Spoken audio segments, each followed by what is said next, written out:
Have you ever considered that by being raised in Christianity, you were conditioned and taught how to be so disconnected from your body that you actually didn't even know what your body wanted, especially when it came to nutrition and how you ate? My next guest dives into this, and it's quite beautiful, and some of the questions that she sat in that showed and revealed to her how disconnected she was. Before we dive into this interview, however, I wanted to make sure that you are aware of a call that I have, a webinar actually, that's coming up October 30th at 10 a.m. Mountain Standard Time. This is something that is for those of you who are really ready to up-level, for those that are wanting to be further connected and deeper connected to that place inside, that inner guru that resides within every single one of us. Often when we step out of religion, we're kind of in that floundering place of like, what do I feel like is true? Where's my intuition? How do I tap into that inner wisdom that I know that I think I possess, but I'm not quite sure? One morning, as I was sitting in a meditation, I received this really fascinating and beautiful download from Spirit, from God, that showed how to activate the inner guru. So in this call, we're actually going to move through a few pieces with how to deconstruct even further some of those barriers that you may be currently holding that are preventing you from allowing for that intuition, that energy of God, source, to come in. And then we're going to move through a process of activating the inner guru that is extremely powerful. So this is really for those of you that are ready to move to the next level in your life. Then we'll walk through a few other pieces with how to actually work with this on a day-to-day basis. And you are going to get access to one of my content that I've created for free. So, and then I have a really exciting announcement, an exclusive announcement to give to those that are a part of this call. So if you're feeling the call, head to my website, amandajoyloveland.com/activation. And this really is for all of you that are listening to this podcast now. And for those that are really ready to take full accountability and radical accountability of your life and really up-level and have the life that you're really desiring. Head to my website, amandajoyloveland.com/activation, and secure your spot today for October 30th. It's a Sunday at 10 a.m. And without further ado, let's dive into the interview with Rebecca. Well, welcome, Rebecca. I'm really excited to be sitting down with you today. Thank you for joining me and saying yes to this podcast. Thanks so much for having me. I'm really excited to be here too. Well, I love Zoom because we can connect. You know, you're in North Carolina, I'm in Utah. It's kind of awesome. Yeah. That's beautiful. So what made you want to reach out and share your story? I grew up in the Southern Baptist Church. I have since left and definitely went through a process of deconstructing. And I just really love connecting to others who went through quite a process deconstructing. And living here in the South, we get a lot of people who are still in, and it's not as commonplace to have these types of conversations like in person in my everyday life. Yeah. I found your podcast. I thought it was wonderful. Just an opportunity for people to share their stories and connect with others. And it really spoke to me. That's beautiful. And here we are. So did you grow up in North Carolina then? Yep. So that's awesome. I know when I lived in Alabama for a time, and being born and raised in Utah, that was, high Christianity, high Mormon religion. And then moving out to Alabama, I was like, holy cow, this is a whole different ball game out here with the Bible Belt. Yeah. Like, wow. So tell us a little bit, for those that don't know much about, what was the religion you were in? Southern Baptist what? Christianity. Will you tell us a little bit about like what the base core beliefs are with that religion? I would say the core belief is that we are all born sinners and that we need Jesus and God to save us so that we can go to heaven. And basically within that, you have to accept that you are pure evil and that you have to outsource to some other person for all of your needs. Heavy emphasis on evangelicalism and converting others, missionary work. Okay. How long are the missions?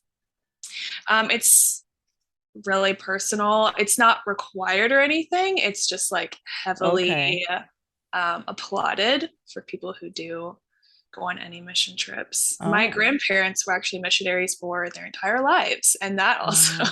like, my family was just very much involved. Yeah. Oh, interesting.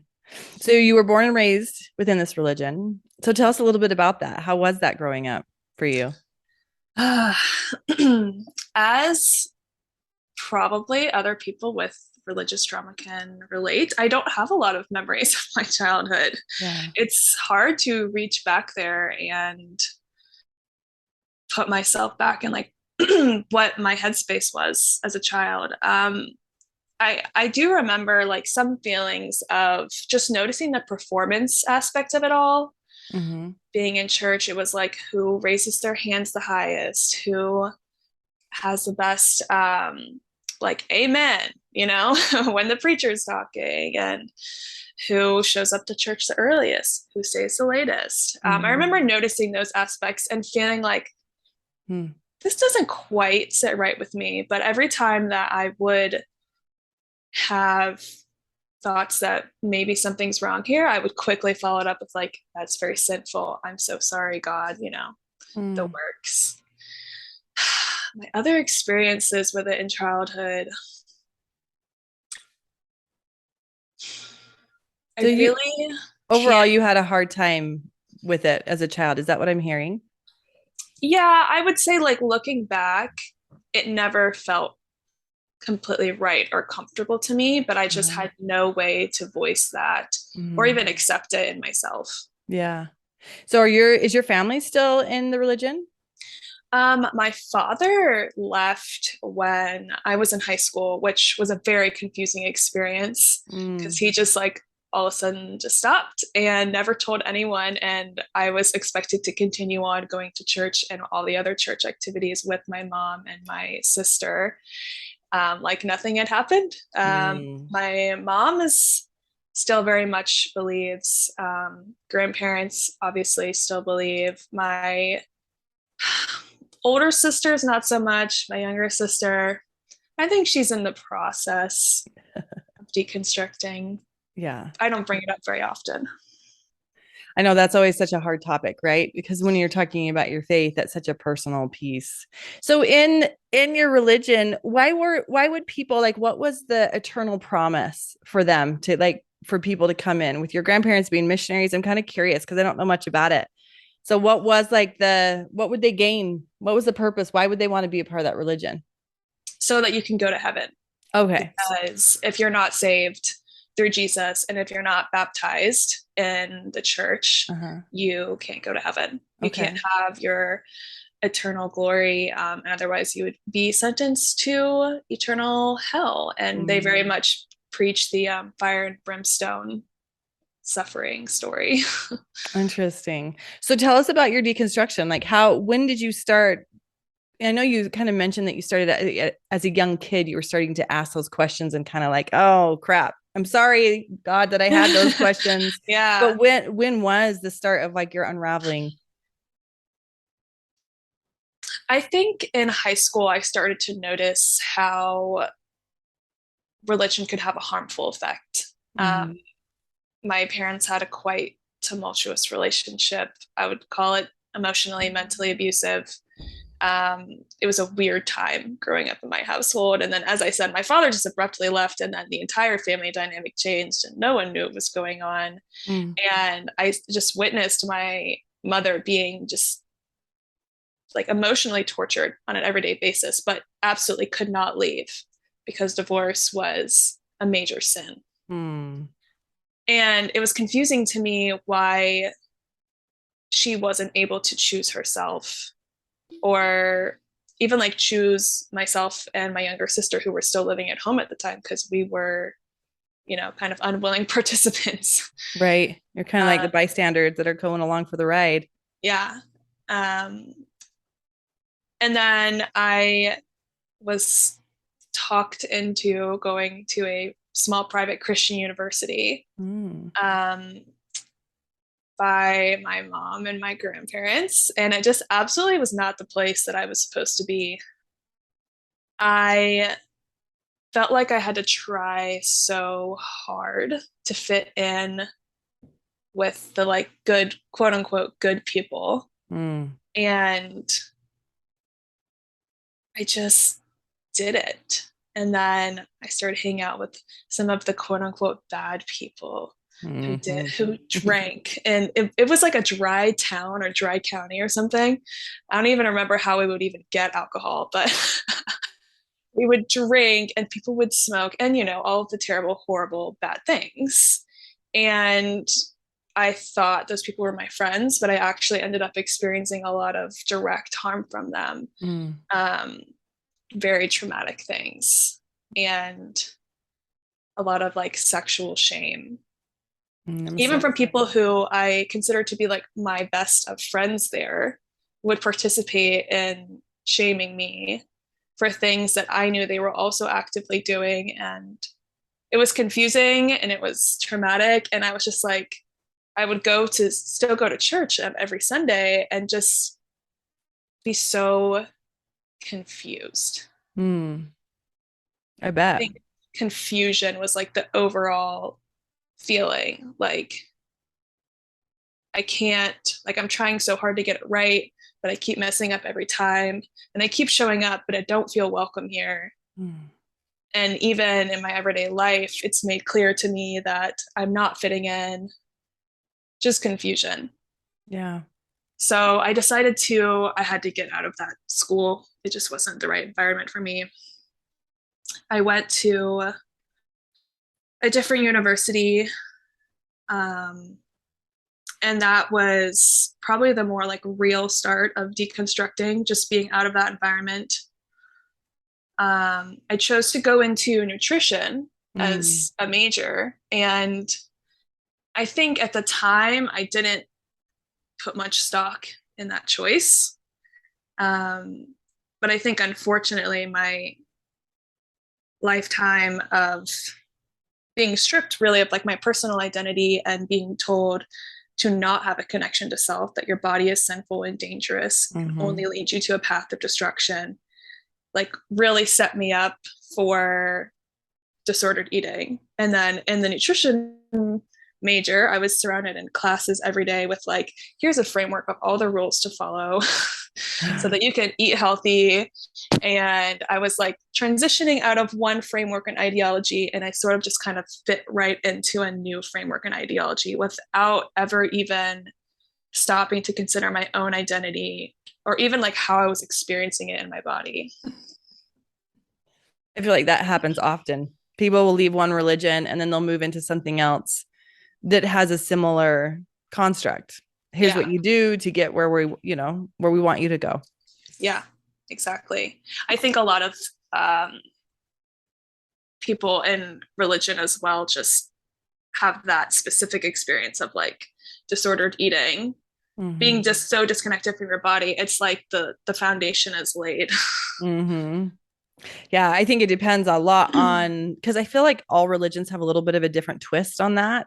Yeah. Where the Christianity, like you're saying, at the fundamental base of it is that man is a natural sinner or natural enemy to God. And so in that sense, we instantly come in thinking, okay, well, we're sinners. But that body piece, I know in Mormonism, we have what's called the word of wisdom with how we're supposed to follow in order to have the healthiest kind of body thing. But it is something that the religion tells you to follow a certain piece. That's why Mormons don't have coffee, they don't Mm, drink, they don't do certain things like that. But not because it's what feels good to their body, it's because they're being told what they should put in their body. So it's definitely an interesting piece of that disconnection that you're speaking to because you're so conditioned to look outside of yourself for answers that we don't know how to look inside.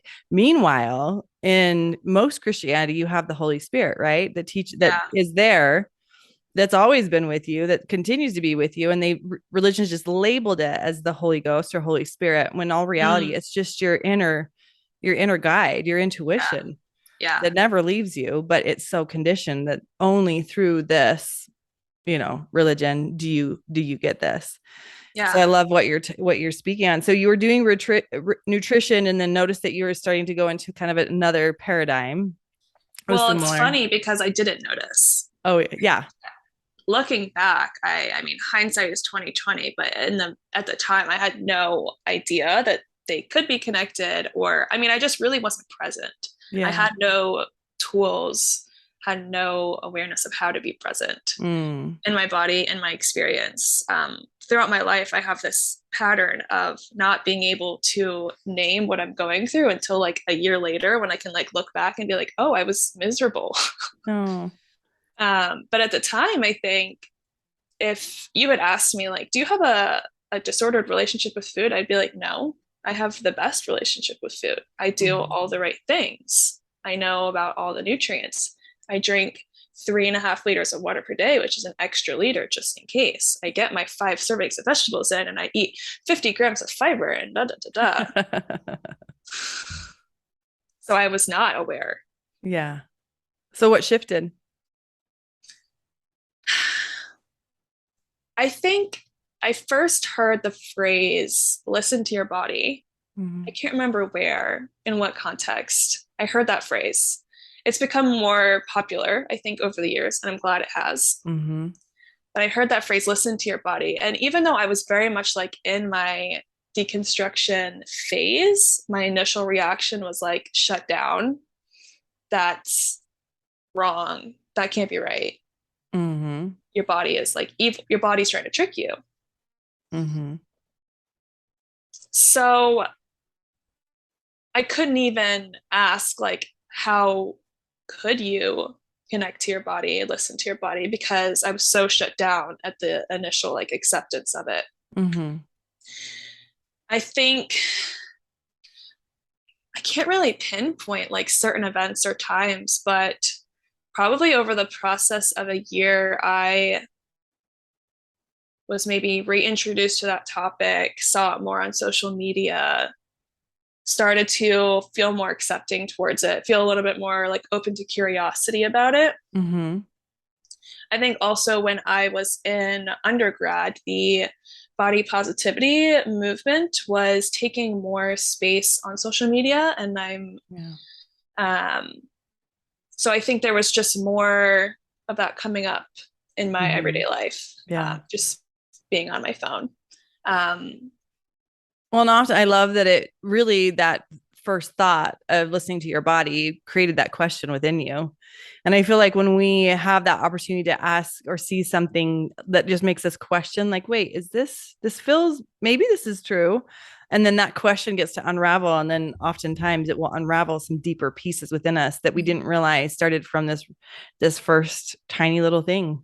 yeah, I think if the initial shutdown or the initial reaction is just like shut down to the question, no, no curiosity is allowed, there can't be any other like Right. subsequent questions. But once we allow the first answer to be like, maybe, Mm-hmm. then it's so great because other questions are allowed to come in.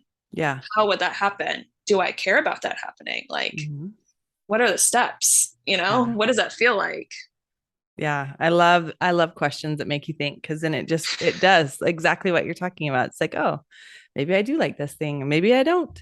So as you're kind of moving through, you're going and getting your degree. At what point do you decide, hey, I'm just done? I found out that the anti-diet world existed.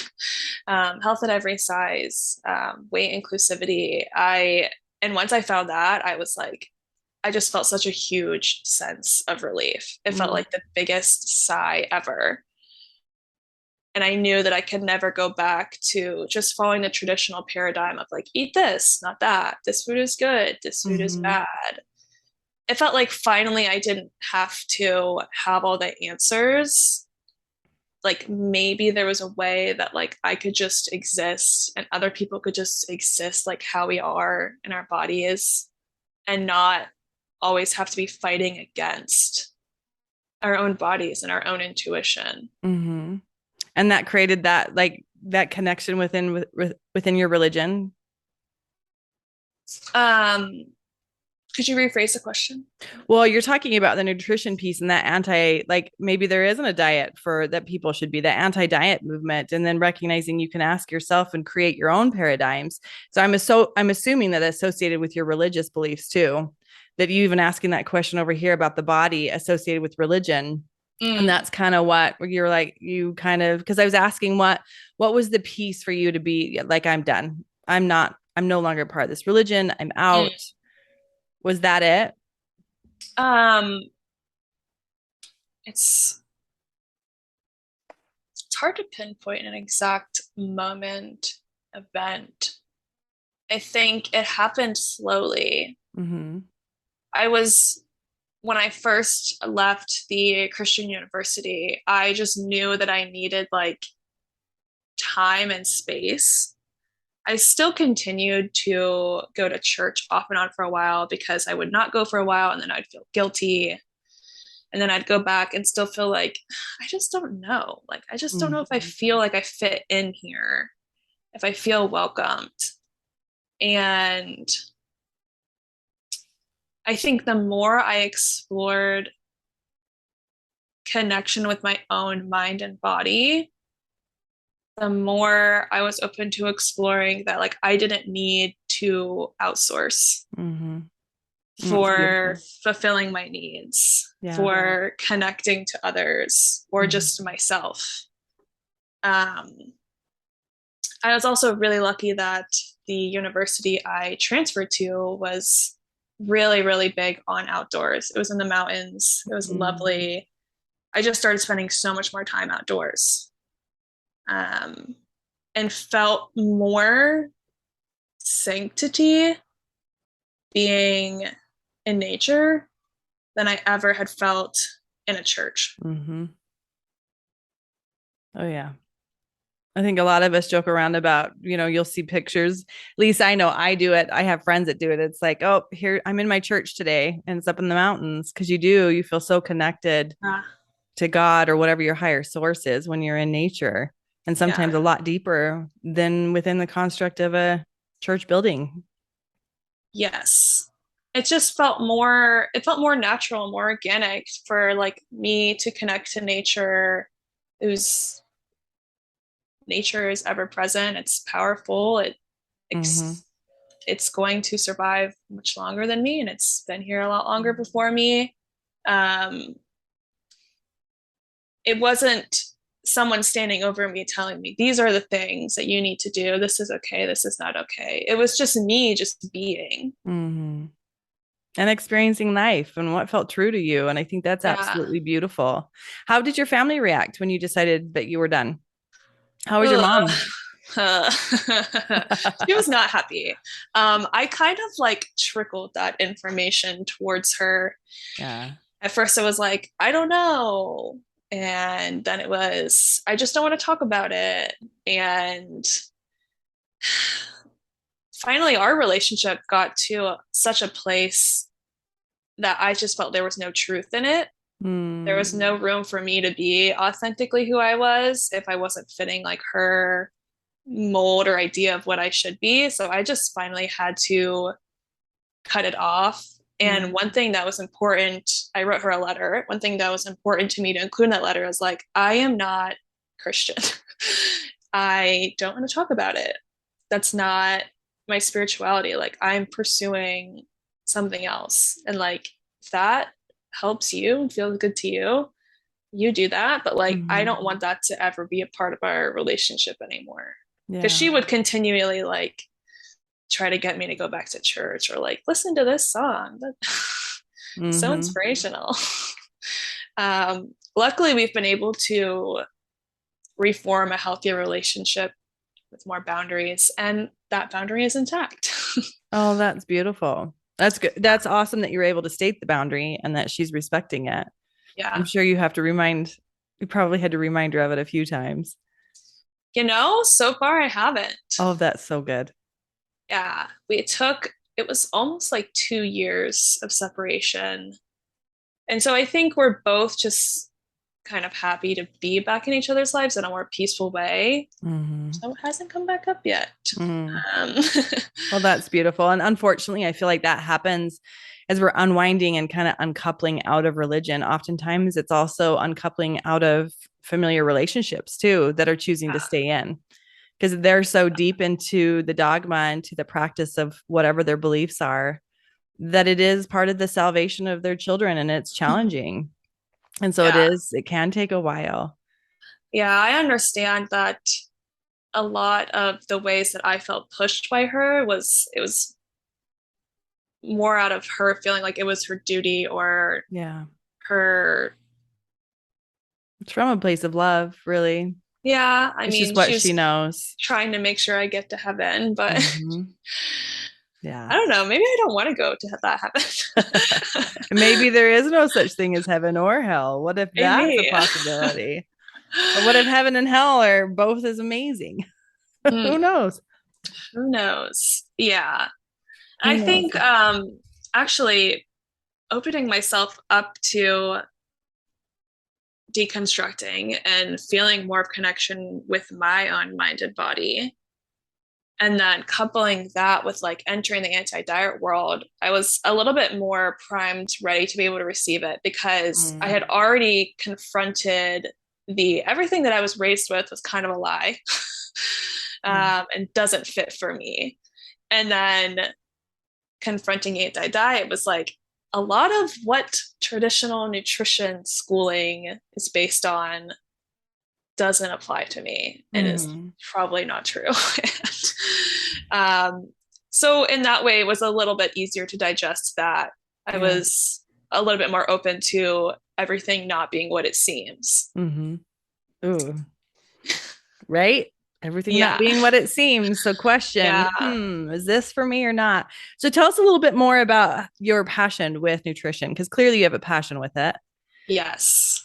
I So tell us have. a little bit more. Yeah. And that connection a little deeper, because I know when you reached out, we had talked about that a little bit with that connection within religion. And I know you spoke to it, but is there another a piece here of why you're so passionate about it and that connection within your foundation? And I love that you brought up that actually me asking those questions probably helped me to go into this space in my life. And now you're here and it's something you sounds like you deeply love.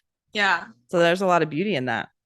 I do. I think there's a lot of beauty in questioning Mm-hmm. everything. Yeah. Um, I think that's just a big value of mine and something I really bring into my work. A lot of people come to me just like years upon years of just like I dieted and then I fell off the diet and then da da da da and then I had to go Mm-hmm. back to dieting and it's like, well, what if like you never had to diet in the first place? Like, what if your body is just okay as it is? Mm-hmm. And that's a really hard question in this society that we live in. Yeah. But yeah, I just gently challenge and encourage others to invite just like questioning and curiosity to Mm-hmm. everything about their relationship with food and body. Mm-hmm. Um, the way that our society is set up towards them doesn't allow for much questioning because someone else is making money off of you buying into all the diets and Right.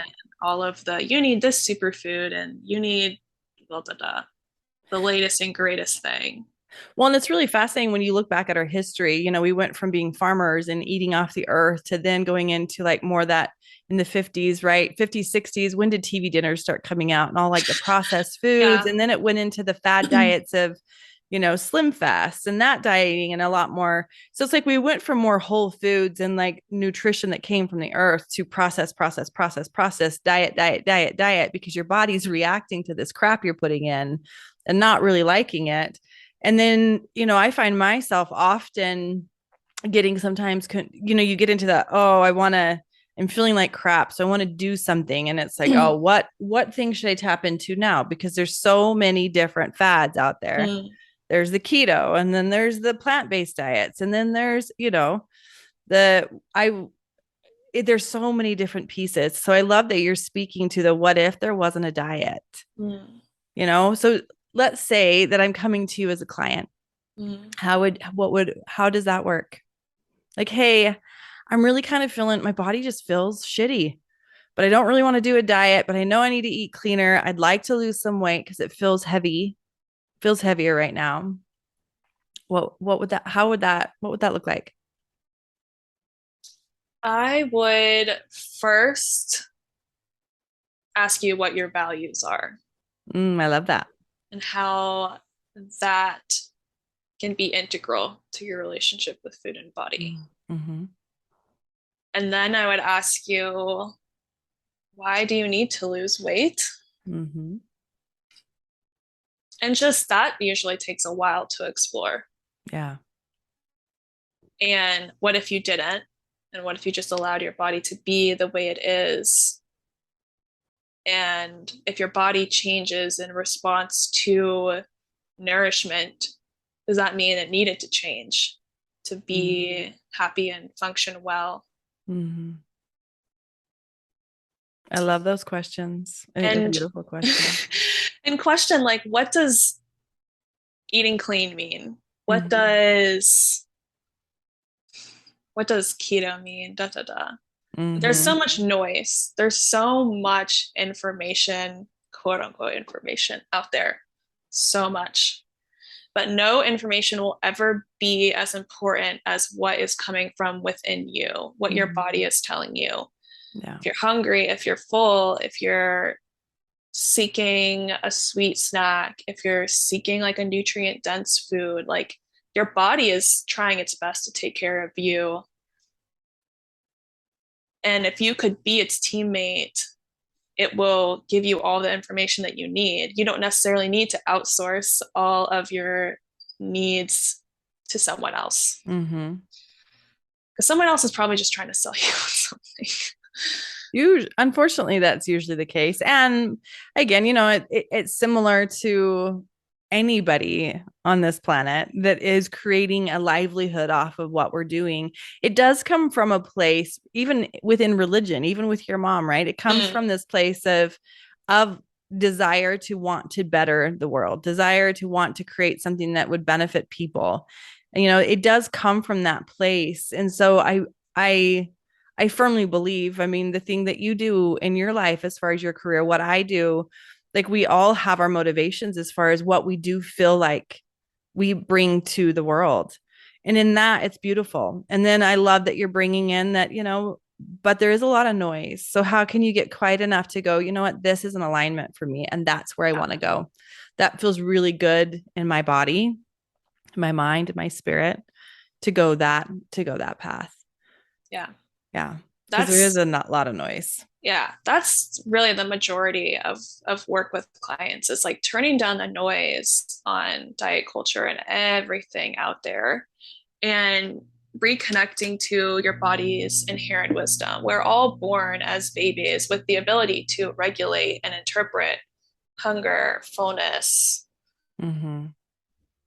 Yeah. everything. And we need to reclaim and rebuild a trusting relationship with our body, and it will provide you with that wisdom. Mm-hmm.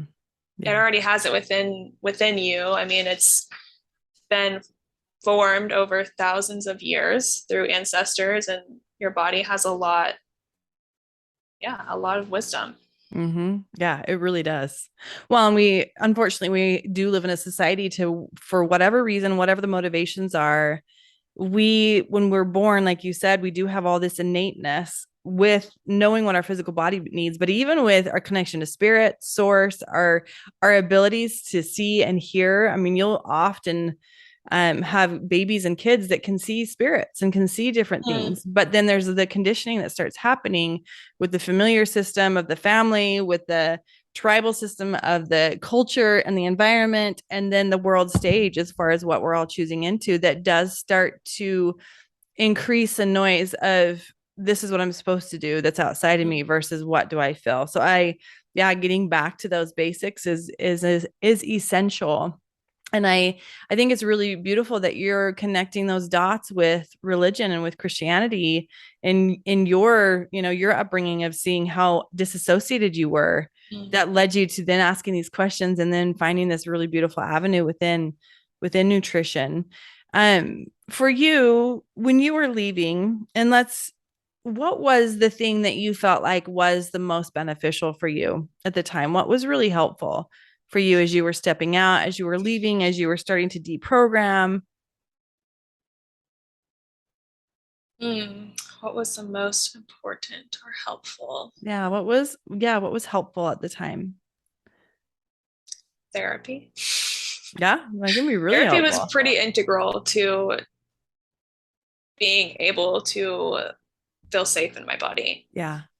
That was another big piece of it, is that I had experienced a lot of direct harm to my body from my religious peers. It didn't feel safe to be in my body. Mm, Um, Being able to reconnect to safety here in my physical home yeah. was the first step. Mm, Um, Therapy, a lot of just like intentional, like mindfulness, stillness in my life. Um, I think one of the benefits that religion gave me was kind of like an emotional catharsis mm, and redefining what that would look like in my life.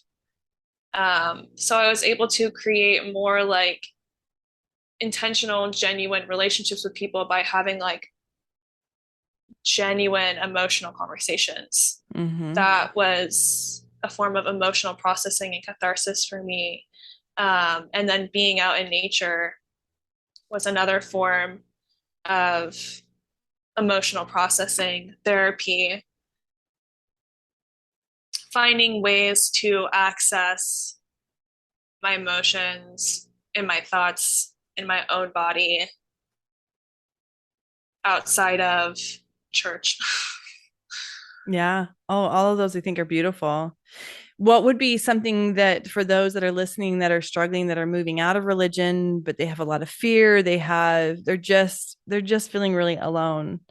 What is something that you would love to offer as advice of just a thought? Mm. It's scary to open yourself up to questioning that everything is not as it seems. Mm, And that can be confusing in and of itself, mm-hmm. discovering what else is out there. Yeah. I think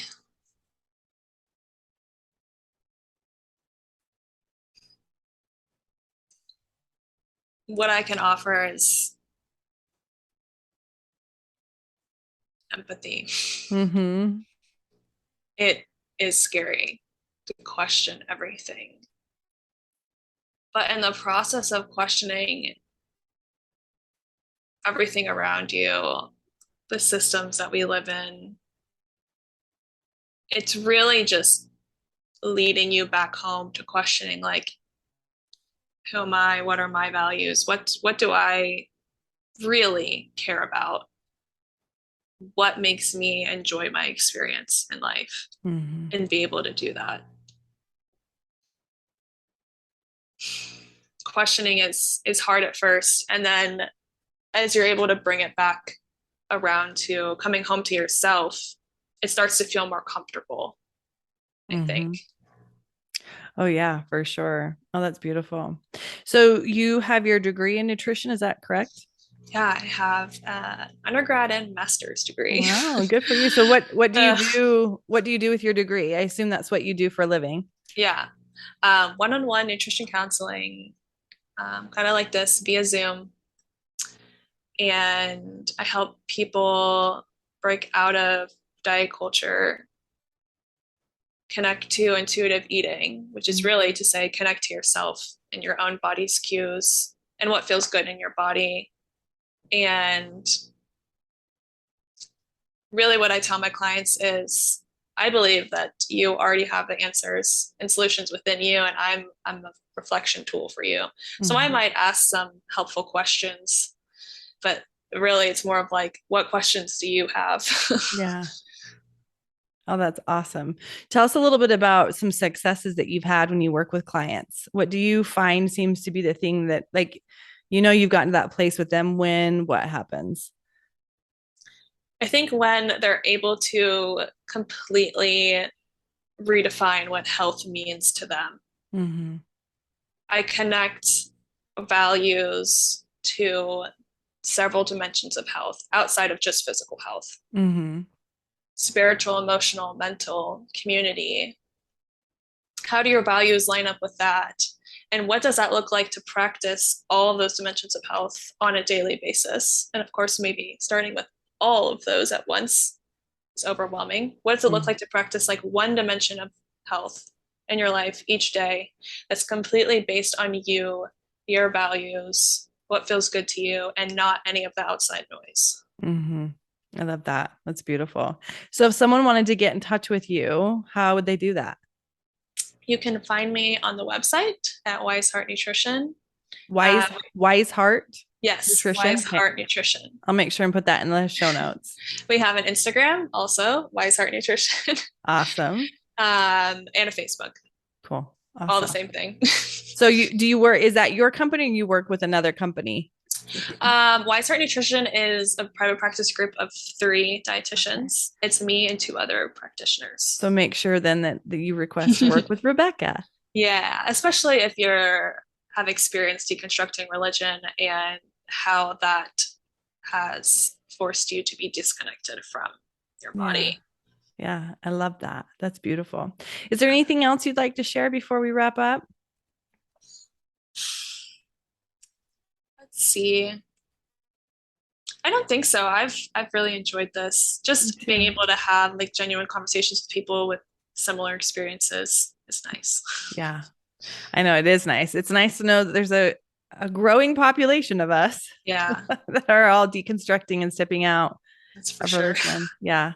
I think it's beautiful that you found this connection with your body that you didn't have before. And I think that's quite profound. So thank you for sharing that with us and sharing some time with us today and sharing some of your story. It's beautiful. Thank you. Appreciate that. Yeah. Wasn't that a beautiful interview? And it's really interesting just to listen to other people's stories and other people's stories with different religions and how she's navigated this space within her and now created that to be able to have empathy and create a space for other people to step into, especially with that nutrition piece, which is huge. So head over to her website. I'll put it down below in the show notes if you're interested in working with Rebecca.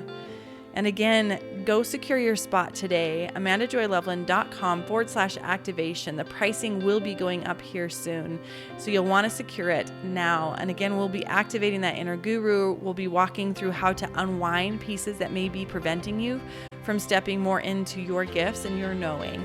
And it's going to be a powerful call. So I'm excited to step in the space for those that feel the call and are ready to up level. Sunday, October 30th at 10 a.m. Mountain Standard Time, amandajoyloveland.com/activation.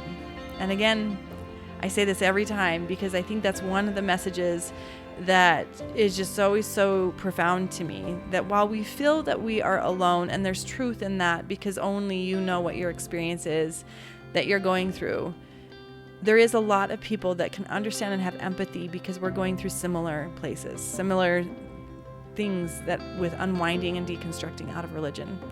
So please know that you're not alone. If you're in a place in your life that you're really struggling, please reach out to someone. Reach out and just talk. 9 times out of 10, just speaking and talking. And Rebecca touched on that therapy was really helpful for her. So if you're feeling like you need something, maybe it's just a friend to talk to, a therapist, go up in the mountains, have a conversation with God in the mountains, and know that you're not alone. With that, sending you so much love. Have a beautiful day.